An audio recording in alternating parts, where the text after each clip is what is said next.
L'un des quelques avantages à être adopté, c'est que beaucoup de personnages fictifs le sont aussi. Alors on va se faire un petit tour d'horizon, c'est l'heure d'un top 5. Direction l'univers de Marvel, on aurait pu parler de Spider-Man, Vif Argent, mais il y a un personnage qui a pris de l'ampleur et pour qui ses origines ont compté, eh bien c'est, selon moi, Loki.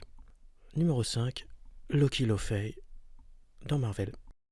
Adopté bébé par Odin après une guerre avec les géants des glaces, les ennemis du roi des dieux, Loki est élevé dans une famille royale où il a toujours été différent.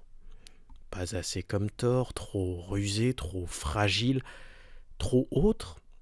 Tout éclate quand il découvre ses origines et il laisse parler sa colère. On peut le comprendre, cacher à un adopté qui il est, c'est souvent vécu comme une lourde trahison.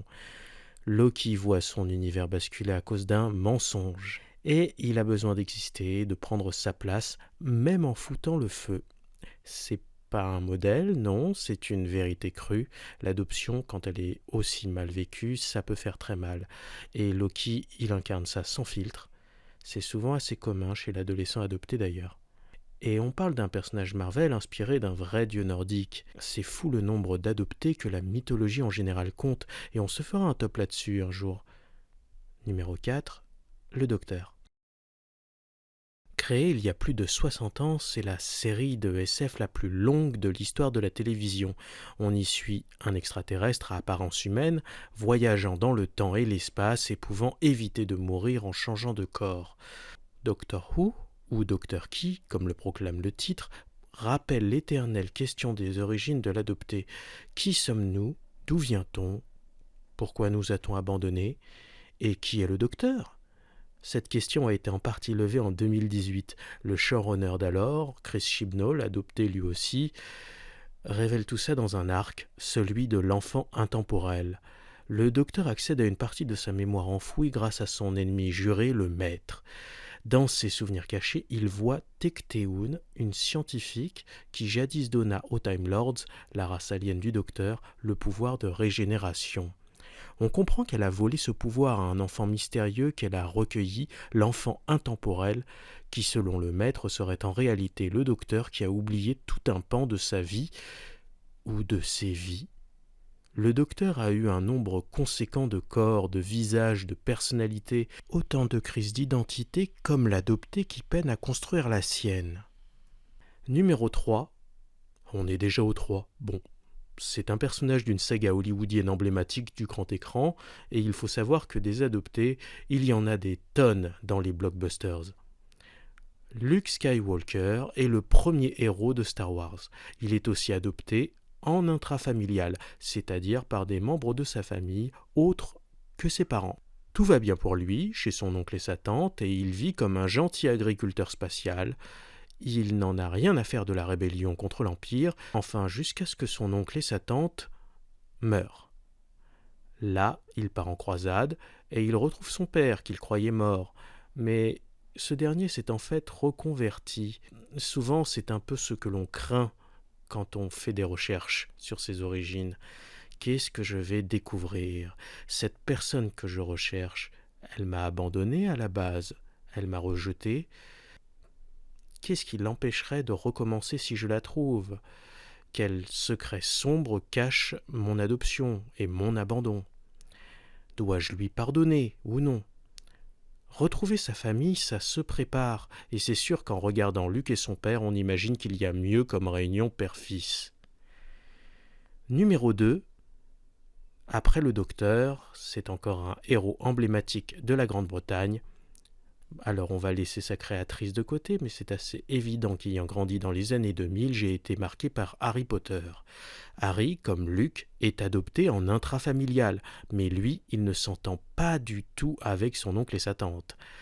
Quand Hagrid arrive pour l'emmener à Poudlard, c'est plus qu'un sauvetage d'une famille maltraitante, c'est aussi l'occasion pour lui de partir sur les traces de ses parents. Les parents d'Harry sont décédés quand il était bébé, et cette mort lui laisse littéralement une blessure visible, une cicatrice. Ce vide, il s'y confronte devant le miroir de Riséd qui lui montre ses parents et Voldemort, le meurtrier de ses parents, exploitera ce vide en lui proposant de les ressusciter avec la pierre philosophale.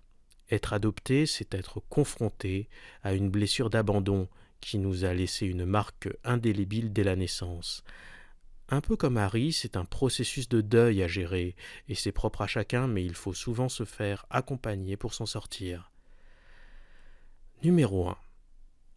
Souvent imité, c'est l'adopté le plus connu après Jésus-Christ. Et oui, je l'ai dit, il y a plein d'adoptés dans la mythologie, et c'est aussi le cas dans les religions du coup. Né Kal-El sur Krypton, mais ayant grandi comme Clark Kent sur Terre, quand sa planète explose, ses parents biologiques l'envoient dans l'espace, espérant lui offrir une chance de vivre, et il est recueilli par les Kent, un couple de fermiers du Kansas. Il reçoit alors une éducation humaine, faite de bonté, de morale, de justice. On veut bien sûr parler de Superman. Superman, c'est l'adoption qui fait rêver. Mais il ne faut pas oublier une chose, la difficulté d'adaptation. Zack Snyder le montre assez bien dans Man of Steel d'ailleurs. Clark Kent passe une bonne partie de sa vie à renier ses origines et à les cacher, car son père ne juge pas l'humanité prête pour lui. Et combien d'adoptés racisés ont tenté de gommer leurs origines, de peur d'être rejetés par leur famille adoptive, par leurs amis. Moi-même, j'ai grandi dans une famille de parents adoptifs blancs, et je ne me suis donc jamais considéré comme étant asiatique quand j'étais enfant.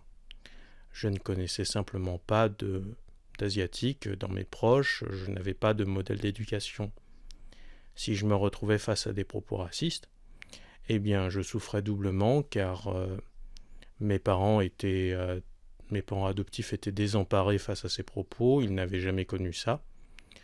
Et ces mots assez durs me renvoyaient à un vide, une langue que je n'avais pas, à une culture que je n'avais pas. Et donc, si on me disait « retourne dans ton pays », eh bien, je ne savais pas trop à quoi cela se référençait.